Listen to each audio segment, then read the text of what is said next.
Students, welcome to Sunil's tutorial. I'm Sunil Mirwani and today we'll be doing this chapter called as alkynes. Now, first of all, what do we understand by alkynes? What is alkynes? Alkynes are unsaturated hydrocarbons. Unsaturated means where the valency of carbon is not satisfied by a single bond. So alkynes are unsaturated hydrocarbons containing carbon-carbon triple bonds, right? Alkynes are unsaturated hydrocarbons having containing carbon-carbon triple bond, right? They are those hydrocarbons that have general formula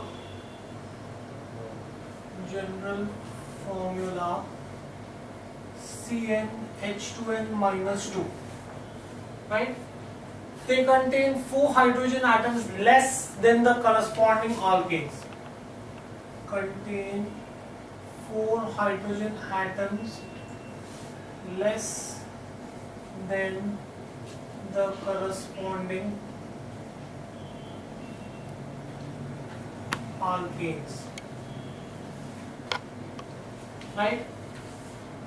The first member of this series is known as acetylene, and hence this series is also called as acetylene series of hydrocarbon. The first member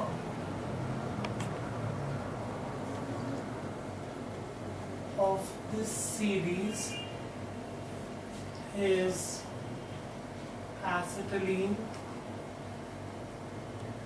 The first member of this series is acetylene, hence this series is also known as acetylene series.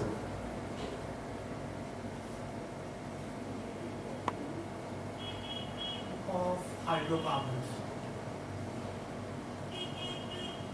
So that is your definition of, or that is your brief introduction to what are alkynes, right? They are unsaturated hydrocarbons that have carbon-carbon triple bond, right? They have general formula CnH2n-2. They contain 4 hydrogen atoms less than the corresponding alkanes, and the first member of this series is acetylene, and hence they are called as acetylene series. These are different ways in which you can explain what are alkynes. Let's see the nomenclature now.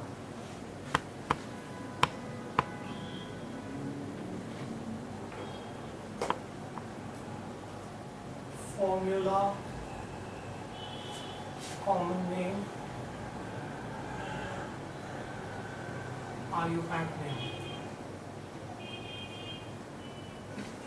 right? First, HC triple bond CH. As we said that the first member of this series is acetylene. So this is that formula for acetylene, right? 2 carbon atoms. I hope you all remember your nomenclature. 2 carbon atoms, that means this will be ETH. It uses the formula CnH2n-2, therefore Yne. So this is going to be ethyl, right? Then CH3, C triple bond CH, right? Now we know that CH3 is the acetylene group. With that you have added one extra group CH3. 1 carbon atom means methyl. So a methyl group has been added to an acetylene group. Therefore this is going to be called as methyl acetylene. Fine, do we get this in here? Total number of carbon atoms, 3 carbon atoms, therefore the IUPAC name will be propyne. 3 carbon atoms, therefore prop, triple bond, therefore Yne. Then you have CH3, CH2, C, CH, right? Now, again guys, we know that C triple bond CH is the acetylene group. Besides that, you have 2 other carbon atoms. 2 carbon atom means ethyl. 1 carbon atom is methyl, 2 carbon atoms is ethyl, 3 is propyl. So there are 2 carbon atoms here, therefore this is going to be ethyl acetylene. Right? Total number of carbon atoms, there are 4 carbon atoms. Now, the triple bond is attached to the first carbon atom. First of all, there are 4 carbon atoms, therefore this is going to be but. Triple bond, therefore Y. The triple bond is attached to the first carbon atom, therefore 1 butyl. Fine. Next, similar compound CH3,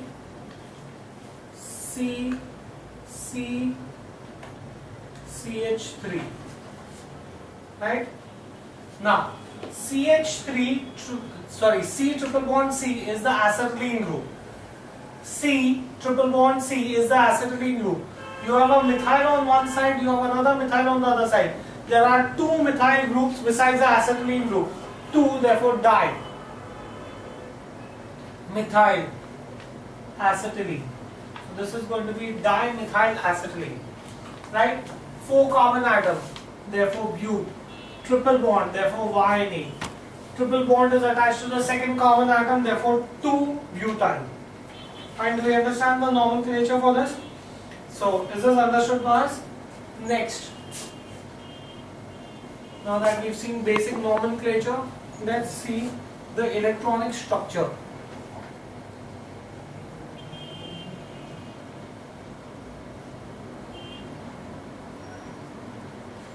Electronic structure. Now, you have, say, acetylene is HC triple bond CH. This is the dash structure, right, where I am showing you the bonds. Now each dash in terms of electrons is substituted by 2 dots, 2 electrons. So H, this is C. Now you are going to have 6 electrons here. This carbon I am going to show, see, dot carbon I am showing with cross. So 1, 2, 3, 4, 5, 6. This is the 3 bonds that you have. Carbon, bond, dot, this. This is the dot structure for acetylene. So this is the dash and the dot structure for acetylene. Now let's deviate a little from topic and let's talk about halogen derivatives. In an alkane, if I substitute one hydrogen atom by a halogen, then that is called as halogen derivative. If I substitute 2 halogen atoms, then that is called as dihalogen derivatives. Suppose if I had, guys, let's talk about dihalogen derivatives. Derivatives of alkanes. Right? Now, see, when you have, what is dihalogen derivatives? When 2 hydrogen atoms of alkane, suppose if I have alkane, this is my alkane where you have 4 hydrogen atoms. If I substitute 2 hydrogen atoms by 2 halogen atoms, I leave the 2 hydrogen as it is, I substitute by 2 halogen. Halogen symbolically is written as X. So if I substitute 2 hydrogen atoms by 2 halogen atoms, then what you get is called as dihalogen derivatives of alkane. What are dihalogen derivatives of alkane? When 2 hydrogen atoms of alkane are substituted by 2 halogen atoms, then what you get is called as dihalogen derivatives. So alkanes in which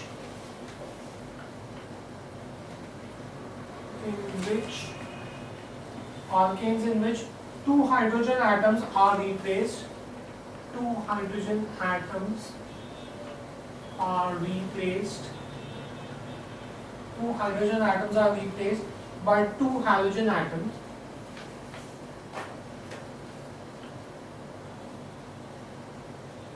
Two hydrogen atoms are replaced by 2 halogen atoms are called as dihalogen derivatives. Called as dihalogen derivatives of alkanes. Right? That is dihalogen derivatives of alkane. Dihalogen derivatives of alkane are further classified. Dihalogen derivatives of alkane are further classified into 2 categories. One, germinal dihalides and vicinal dihalides.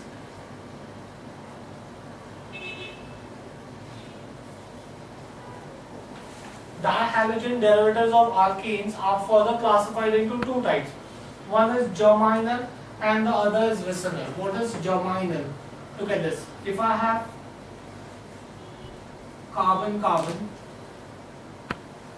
say this was hydrogen, hydrogen, hydrogen, hydrogen, hydrogen, hydrogen. If the two halogens are replaced in the same carbon atom, then the dihalogen derivative that I get is called as germinal dihalide. If the two guys, if I replace two hydrogen atoms from the same carbon atom, then the dihalogen derivative that I get is called as germinal dihalide. X and hydrogen. This is what is germinal dihalide. This is germinal. Right? So in germinal dihalides, you are going to replace both the hydrogen atoms from the same carbon atom. If both the hydrogen atoms are replaced from the same carbon atom, then that is called as germinal dihalides. Now instead of this, suppose if I had a structure wherein suppose if I had, say, carbon, carbon, hydrogen, hydrogen, hydrogen. If the two hydrogens are replaced by two adjacent carbon atoms, that means if I have hydrogen, carbon, carbon, hydrogen, hydrogen, hydrogen, halogen, halogen. Here you can see that the two hydrogen atoms have been substituted from two adjacent carbon atoms. Then this is called as vicinal dihalide. So vicinal dihalide is when two hydrogens are substituted from two adjacent carbon atoms. Right? So just let's write this down before we move ahead. Right, germinal. Germinal dihalides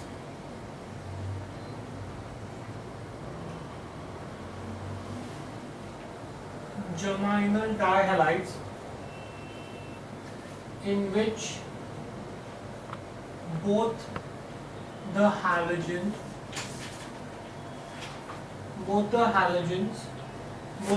atoms are attached to the same carbon atom is called as germinal dihalide. They are also known as MCQ, known as alkylidene dihalide. These are germinal dihalides. Right? I already explained this to you what are germinal. Right? Then you have vicinal dihalides.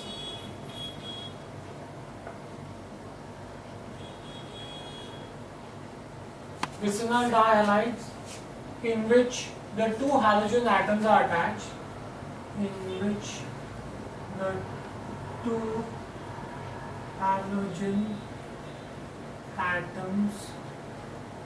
Are attached to adjacent carbon atoms.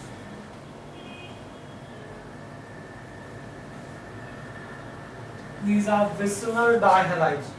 They are also known as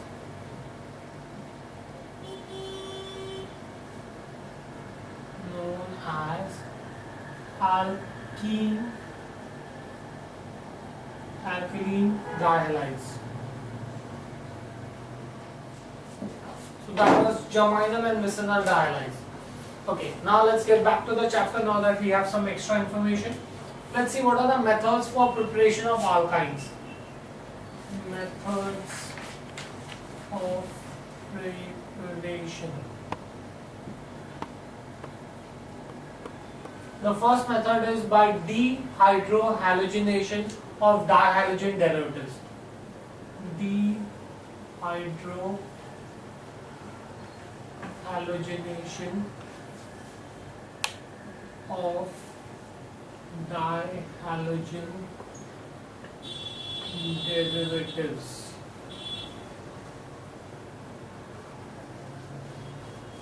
Right?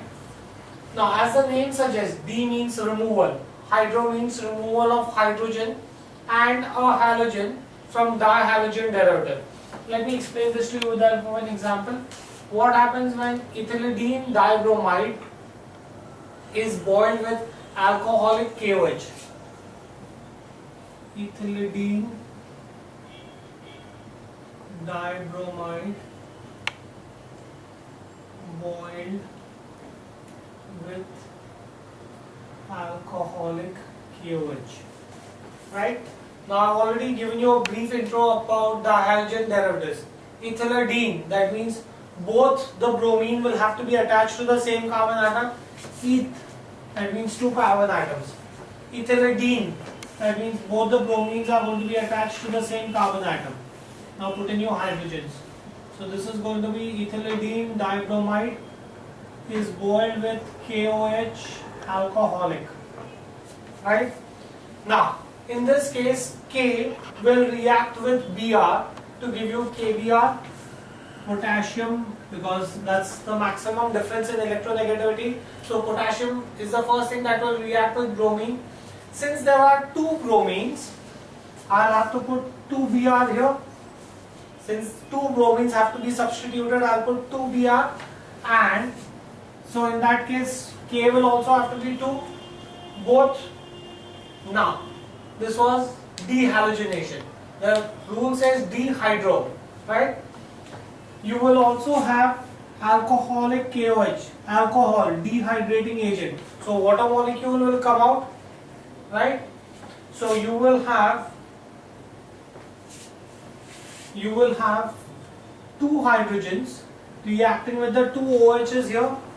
So that means both the OH will react with two hydrogen.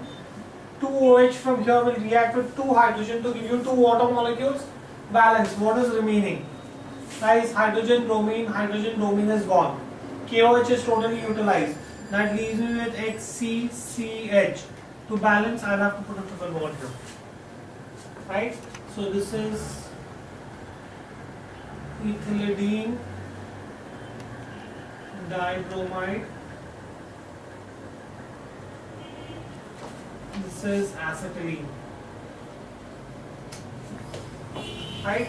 Where you have removed the hydrogen and halogen from the given compound. Right? Let's see another reaction like this. What happens when ethylene dibromide is boiled with KOH?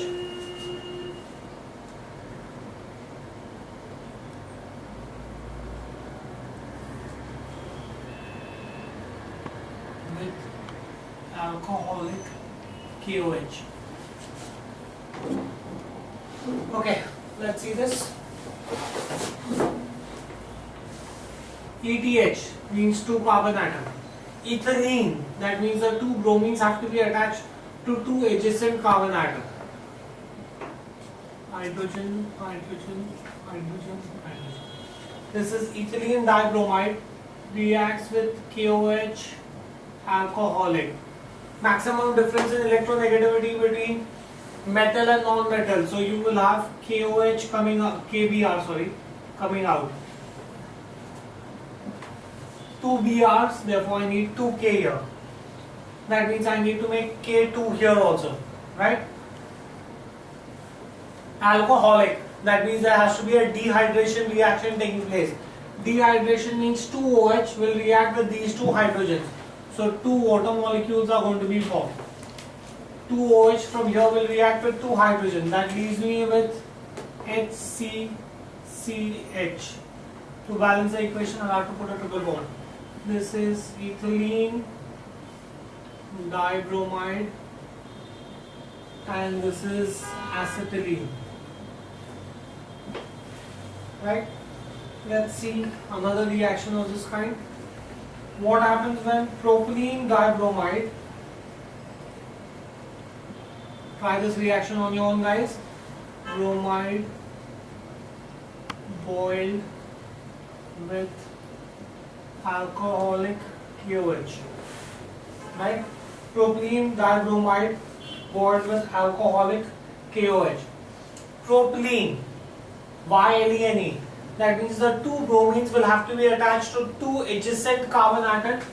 Propylene, first of all I need to put 3 carbon atoms. That makes me pro. Propylene, that means two bromines will have to be attached to two adjacent carbon atoms.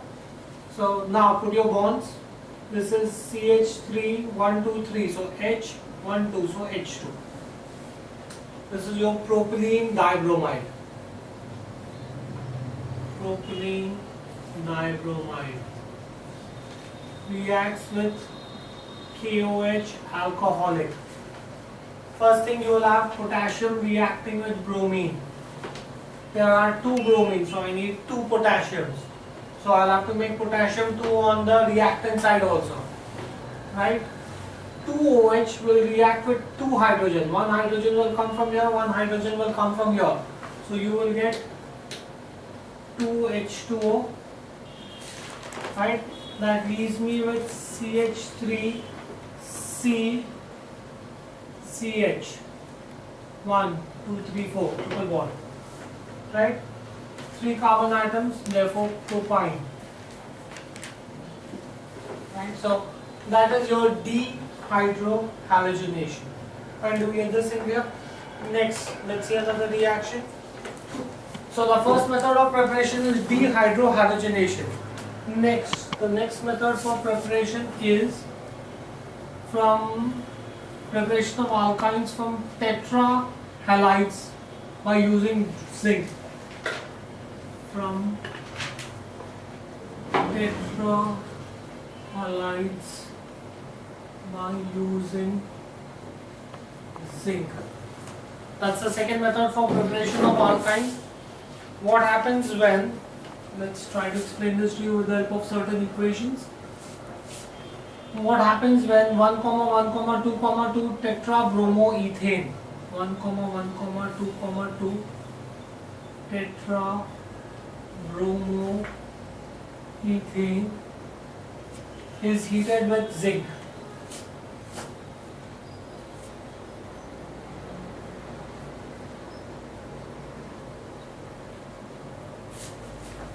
Right? Ethane. First of all, ethane means 2 carbon atom. 1, 1. That means on the first carbon atom 1, 1, 2, 2. Second carbon atom. On all of them I need to put bromine. This is 1, 1, 2, 2. 4 bromines. Hydrogen here, hydrogen here. Right? Heat this with active metal zinc. Heat the reaction. Right? Zinc will react with bromine. Now I hope you all know that valency of bromine is 1 and the valency of zinc is 2. So when zinc reacts with bromine, crisscross, that means zinc bromide, there are 4 bromines out of which 2 have been used. So to use another 2 bromines I have to put 2 ZnBr. To balance zinc I will have to put 2 Zn here. All the 4 bromines are out. Straightforward I will get HCCH. This is acetylene. This is 1, 1, 2, 2 tetrabromoethane. So this is how using zinc you can prepare ethynes from tetrabromose. For example, let's see 1, 1, 2, 2 tetrabromopropane.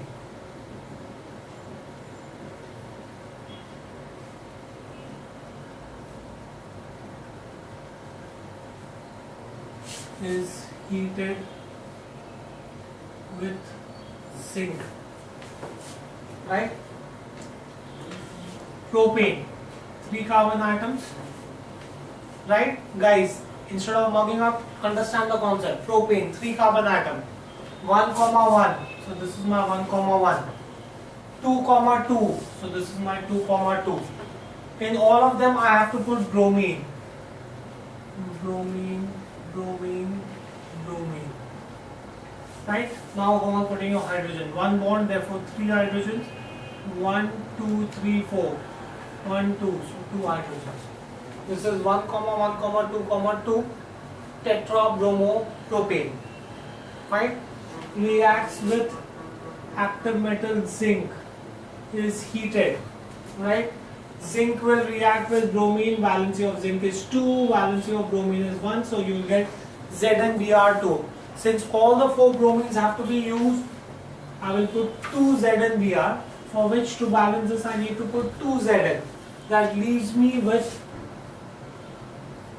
H3C CH2.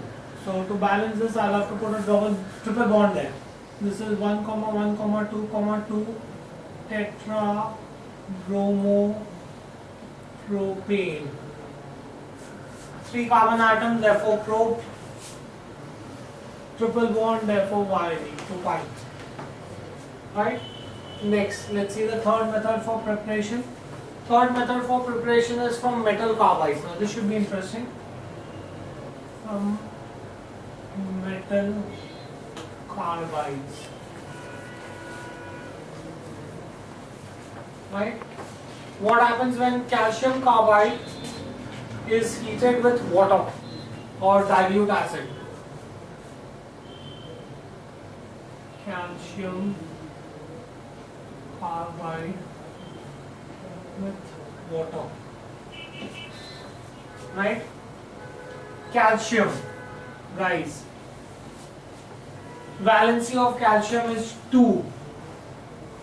This is the 2 valency I am showing you. Carbide, 2 carbon atom.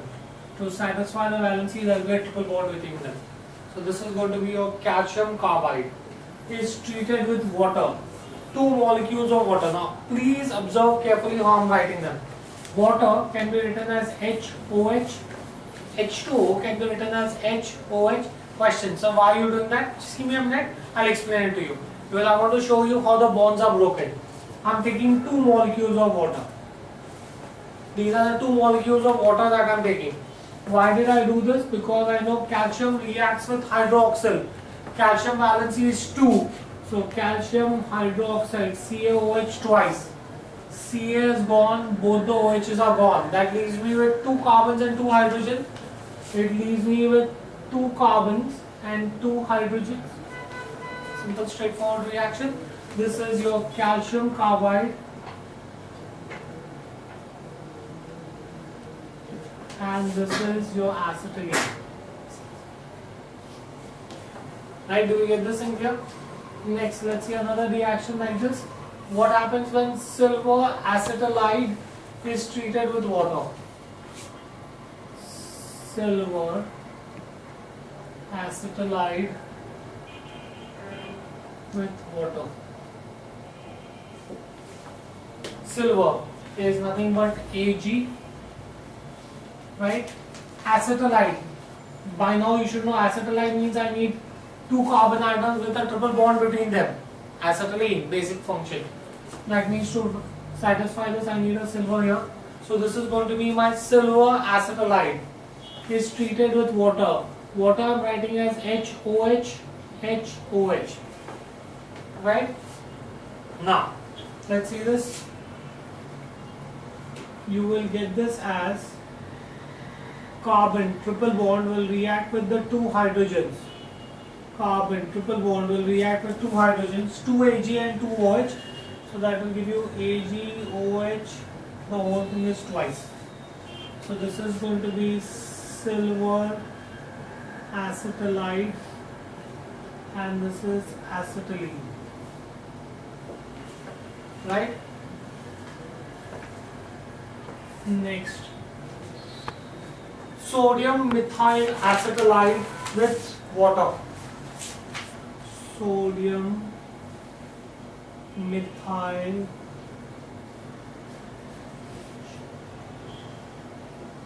acetylide with water. What happens when sodium methyl acetylide reacts with water? Now guys, acetylide by now we know is triple bond.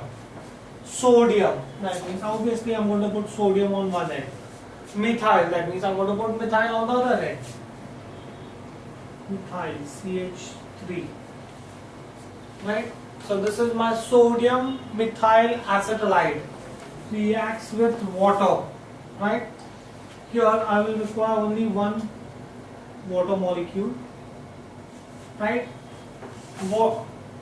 OH, hydroxyl compound, will react with sodium to give you sodium hydroxide, NaOH, plus the sodium is going to be substituted by hydrogen, so HCCH3. This was sodium methyl acetylide, right? 3 carbon atom, prop, triple bond, YNA, propyne. So this is how you make this from metal carbides. Next, let's see another method for preparation.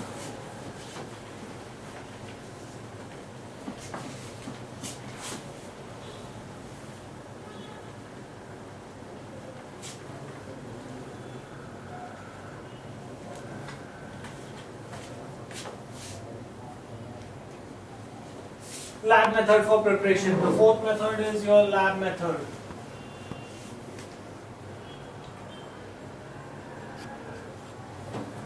Lab method is pretty simple. You have lab method. In lab method, we use metal carbides. So the metal carbide method is used as your lab method, where you have calcium carbide is heated with water. Lab method, you will have calcium carbide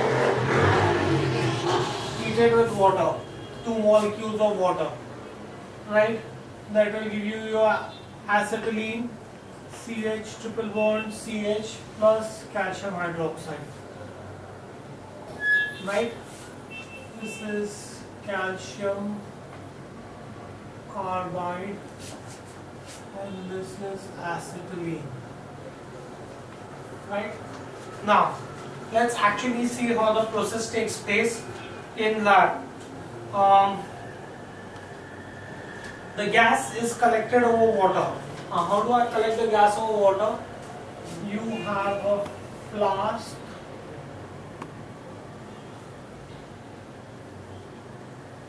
right, in which you have calcium carbide crystals put.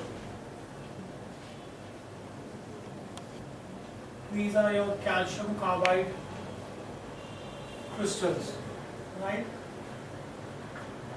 Close the mouth with 2 holes, one for the thistle funnel and the other for the delivery tube.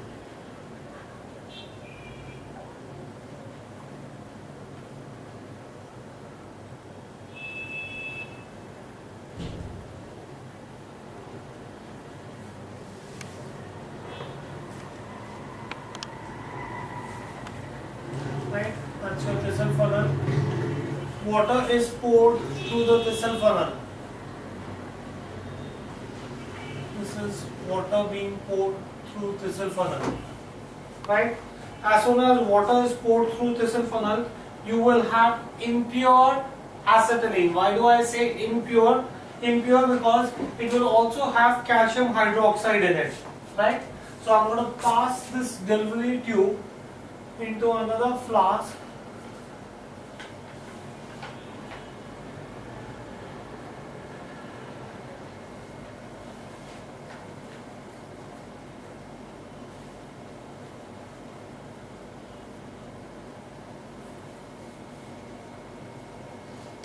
Another flask that contains acidified calcium sulfate solution.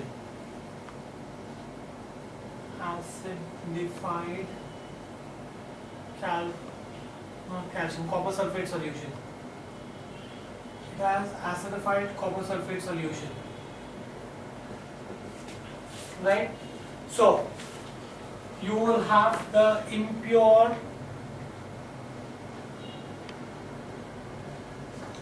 this is impure acetylene, C2H2, passing through acidified copper sulfate solution.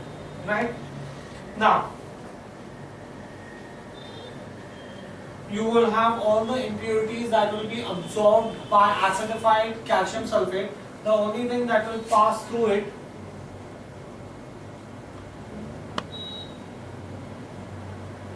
is your pure acetylene, which is then collected by downward displacement of water. Trough containing water in which you have a shelf on which an inverted water-filled gas jar is kept.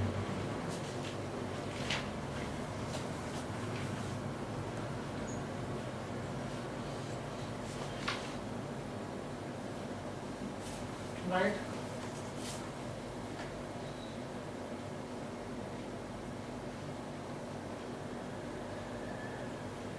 And you would have bubbles of acetylene coming out of this equation.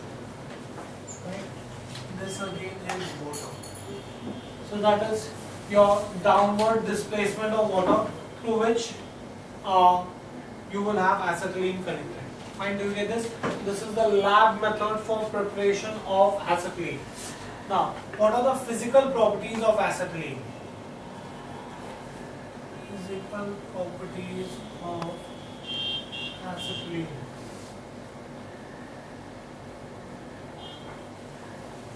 Physical properties of acetylene. First, it is a colorless gas. Second, it has a faint pleasant smell when in pure state, but in impure state it has garlic smell. Faint pleasant smell in pure state, but impure acetylene has garlic smell.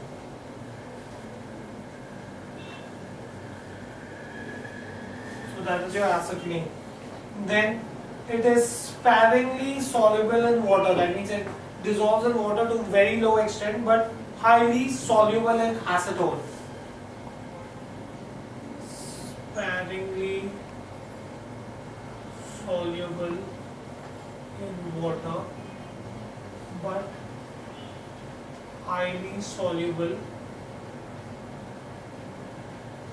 in acetone. Right? Then it is lighter than air, therefore it's collected by downward displacement of water. It is lighter than air. Right? Then it is poisonous. It's a poisonous gas.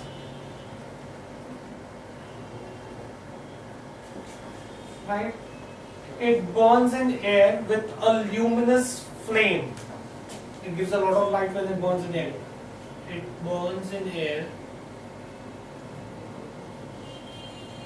with luminous flame. And the last property, it can be liquefied at 189 degree Kelvin. It can be liquefied at 189 degree Kelvin. So those are the physical properties of acetylene. Right? Now the chemical properties of alkynes we'll see in the next lecture. We'll stop this here for the day. Thank you very much.